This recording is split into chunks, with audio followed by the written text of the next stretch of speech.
আসসালামু আলাইকুম এভরিওয়ান। আজকে আমি আপনাদেরকে দেখাবো ঝুলানো টপ, মানে ধরেন পিকল, সিডাম অথবা আইস প্লান্ট অথবা হচ্ছে আপনার string of heart, string of turtle, এই স্ট্রিং জাতীয় যে গাছগুলো আছে এই গাছগুলো কিভাবে রোপণ করবেন এটা ফুল প্রসিডিউরটা দেখাবো, আর হচ্ছে যত্ন কিভাবে নেবেন এগুলো সম্পর্কে একটু করে কথা বলবো আর কি। সর্বপ্রথম হচ্ছে আমাদের লাগবে মেইনলি একটা মিডিয়া তৈরি করা লাগবে, পারফেক্ট একটা মিডিয়া তৈরি করা লাগবে। আমাদের এই মিডিয়াটাতে আপনার আছে হচ্ছে পাতা পচা সার আছে, জৈব সার আছে, আর হচ্ছে মাটির কতগুলো এমনি কণা আছে, আর হচ্ছে বালি মিক্স আছে, আর হচ্ছে আমাদের পোকা যেন না আসে এই জন্য হচ্ছে এখানে আছে হচ্ছে নিমকৈল। ওকে, নিমকৈল বলতে ওই নিম গাছের পাতার গুঁড়া যেটা ওইটা। তো প্রথমত হচ্ছে আমরা পটটা নিব, একটু ছিদ্র করে নিব, এখানে নিচ থেকে একটু ছিদ্র করে নিব যেন পানিটা ফিল্টারিং হয়ে যায় আর কি, অতিরিক্ত পানিটা নিচ দিয়ে পড়ে যায়। তারপর হচ্ছে আমরা এখানে কিছু পরিমাণ কয়লা দিয়ে দিব, কয়লাটা দিব হচ্ছে যেন আপনার অতিরিক্ত পানিটা ফিল্টারিং করে ফেলে আর কি। তারপর হচ্ছে আমরা মিডিয়াটা ভালোভাবে দিয়ে নিব।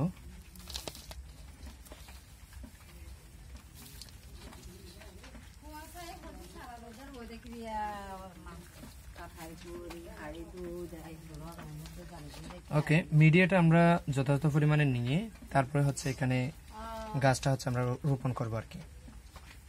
ওকে, আমরা কতগুলা আইস প্লান্ট এখানে লাগাবো। এখানে কয়েক ধরনের গাছ আছে আমাদের, আইস প্লান্ট আছে, পিকল আছে, তারপরে হচ্ছে সিডাম আছে।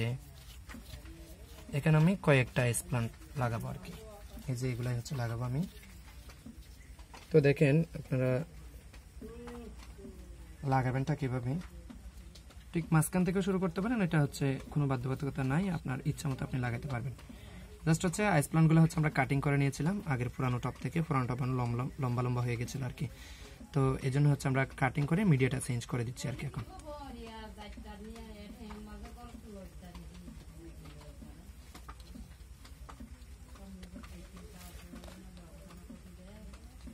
ওকে, দেখতে থাকুন, আমরা লাগাই দিচ্ছি।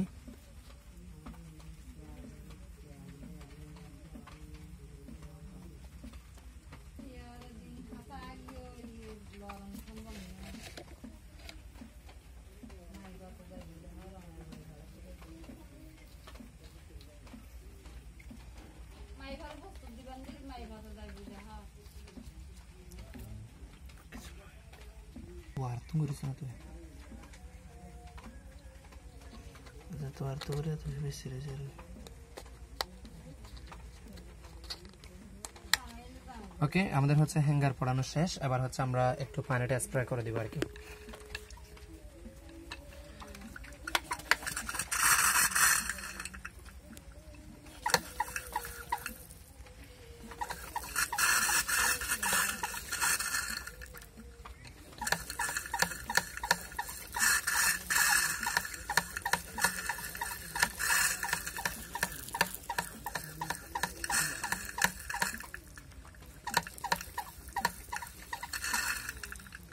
ওকে, এবার হচ্ছে আমাদের শেডের মধ্যে রেখে দিলে হচ্ছে ধরেন 2 বা 3 মাসের মধ্যে আমাদের গাছটা এরকম হবে আপনার। এটা হচ্ছে আমাদের সেট হওয়া একটা গাছ, মাশাআল্লাহ অনেক সুন্দর হবে। আর হচ্ছে এটাতে আই হোপ 1 মাস বা 1.5 মাসের ভিতরে ফুল চলে আসবে আর কি। আর এটার যত্নটা কিভাবে নেবেন এটা একটু করে আপনাদের বলে দিই। ধরেন আপনার গাছটা তো এটা তো সেট করলেন আপনি, হ্যাঁ, রোপণ করে দিলেন। এখন কি করবেন, এখন হচ্ছে আপনি চেক করবেন হচ্ছে এখানে যে মিডিয়াটা আছে এই মিডিয়াটা আই হোপ আপনারা দেখতে পাবেন হচ্ছে এটা একটু শুকনা। হ্যাঁ, এরকম শুকনা যদি হয়ে যায় তাহলে সেক্ষেত্রে আপনি একটু পুকুরের পানি থেকে অথবা যে কোনো টিউবওয়েলের পানি থেকে ধরেন একটা গাবলাতে নিয়ে যদি ডুবাই রাখেন কিছুক্ষণ, তারপর যদি আপনার মিডিয়াটা সম্পূর্ণ ভিজে যায় তখন যদি ওটাই ফেলেন তাহলে সেই ক্ষেত্রে দেখা যাবে আপনার গাছটা অনেক সুন্দর থাকবে আর কি। সবসময় আপনার ভিজে থাকতে পারবে না, তবে ভিজা যদি থাকে তাহলে সেক্ষেত্রে একটু চেক করতে হবে যে কি মিডিয়াটা যেন শুকায়, ওই পর্যন্ত একটু ধৈর্য ধারণ করতে হবে। তারপরে হচ্ছে পানি দিতে হবে, অতিরিক্ত পানি দেওয়া যাবে না, পানি দেওয়ার সময় একটু আপনার সতর্কতার সহিত দিতে হবে আর কি, যেন সবসময় ভিজা না থাকে সেদিকে একটু লক্ষ্য রাখতে হবে। ধরেন আমরা তো আসলে হচ্ছে যখন গাছ লাগাই তখন হচ্ছে মনে হয় হচ্ছে পানি বেশি দিলে একটু গাছটা বেশি ভালো থাকবে এরকম মনে হয়, আসলে তেমন না। আসলে হচ্ছে সব জায়গায় হচ্ছে যখন আমরা পর্যাপ্ত পরিমাণ সবকিছু যত্ন নিব, সঠিক পরিমাণে যত্নটা নিব, সঠিক পরিচর্যাটা করব, তখন হচ্ছে আমাদের গাছটা সুন্দর হবে। অতিরিক্ত পানি কখনো আমাদের গাছটাকে সুন্দর করবে না আর কি। সো এই জন্য আমরা ওইভাবে একটু খেয়াল রাখবো। আর হচ্ছে ধরেন সপ্তাহে 2 বা 3 বার করে আপনি পানি দিলে হয়ে যাবে। আর বর্ষার মৌসুমে একটু পানিটা কম দিতে হয়, আর গ্রীষ্মের মৌসুমে যদি গাছটা বেশি শুকায় যায় তাহলে সেই ক্ষেত্রে পানি একটু বেশি দিতে হয় আর কি। ধরেন সপ্তাহে 2 বার 3 বার এরকম দিতে হয়। গাছটা রাখবেন কিভাবে বা কোন জায়গায় আপনি রাখবেন, গাছটা রাখার ক্ষেত্রে আপনি শেডের মধ্যে রাখতে পারেন, অথবা শেড যদি না থাকে তাহলে আপনাদের অবশ্যই বাসার বারান্দা তো আছে, বাসার বারান্দাতে রাখতে পারেন এই আর কি।